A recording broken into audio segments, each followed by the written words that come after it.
soling. Voy, shuncha novotni ko'rmagan edim. Ulguramizmi tarqatishga? Biz shuncha komandamiz bor. 725 ta oilaga oziq-ovqat mahsulotlarini birma-bir tarqatishar ekan. Boquvchisini yo'qotgan oilalar bo'ladi-yu, 2400 ta yetim farzandlar. Tasavvur qiling, mehr 20-20 jamoasini va maza qilib gaplashib ishlashayotganiga to'g'risi havasim keldi. Qurbonligiga ozgina qoldi. Hoji aka, ko'pchilikni domda turadiganlar bor. Qatga borib qo'y qidirib yuraman. Qanaqa qilib tanlayman, kimga tarqatib yuraman deb o'ylab yurgan bo'lishingiz mumkin.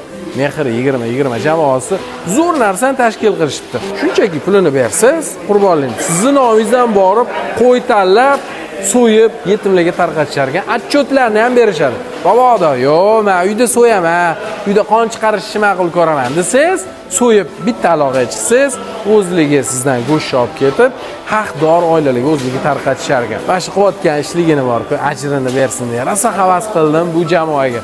Xullas, mehr 20-20 ni profilini qoldiraman. Qurbonlikni haqiqat tarqatsam ekan, qanaqa qilib oila topaman deb yurgan. Ozgina men fikringizni, mushkulingizni yengil qilishyapti. O'zligi hammasini hal qilishadi. Qurbonlik qilyapti, uni go'shini aynan boquvchisi yo'qotgan oilalarga olib borib berib, hisobi menimcha yana ham ko'proq bo'lsa kerak. Aloqaga chiqing, profiliga bor. Voy, men produktlarni taxlab qo'yishganini qarang. Siz shunchaki ehson qilishga vaqtim yo'q, bora olmayman deyotgan bo'lsangiz, hech bo'lmasa bitta like bosib, yaqinlarga tarqatib qo'ysangiz, shu ham ehsonni bir turi bo'ladi. Jigar.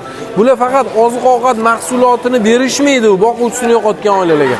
U oilalarning farzandini ta'limini ham bo'ligiga olishgan.